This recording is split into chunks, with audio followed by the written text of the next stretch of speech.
Karibu. Qur'ani sura ya 10 mstari wa 47 inasema, na kila umma uliopita kabla yenu enyi watu ulikuwa na mjumbe niliyemtuma kwao, kama nilivyomtuma Muhammad kwenu, alinganie kwenye dini ya Mwenyezi Mungu na kuwa na utiifu kwake.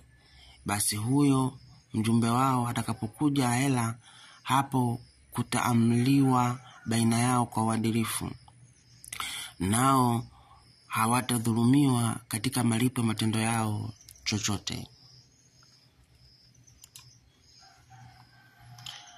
Qur'ani sura ya 14 mstari wa 4 inasema, na tukutuma mitume kabla yako ewe nabii, isipokuwa kwa lugha ya watu wake, ili awafunulie sheria ya Mwenyezi Mungu, ili Mwenyezi Mungu apate kumpoteza anayemtaka, awe kando na uongofu na muongoze anayemtaka kwenye ukweli.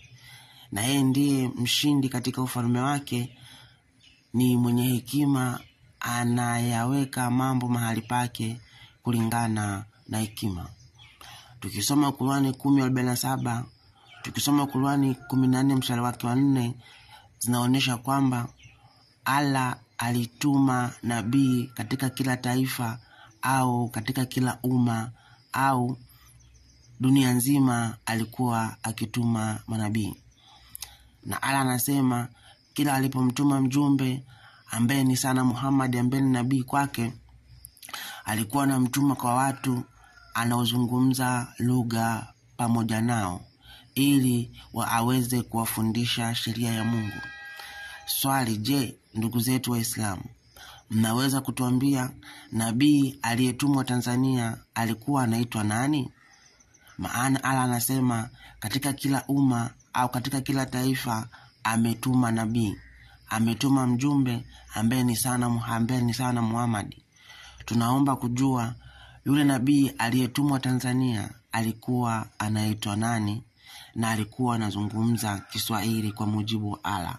Tunaomba kujua ili Allah asionekane kuwa ni muongo, kwa maana historia inaonyesha kwamba manabii wote walitumwa katika nchi ya Israeli.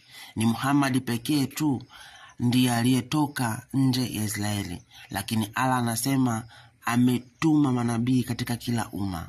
Tunaomba kujua nabii wa Tanzania aliyetumwa alikuwa ni nani?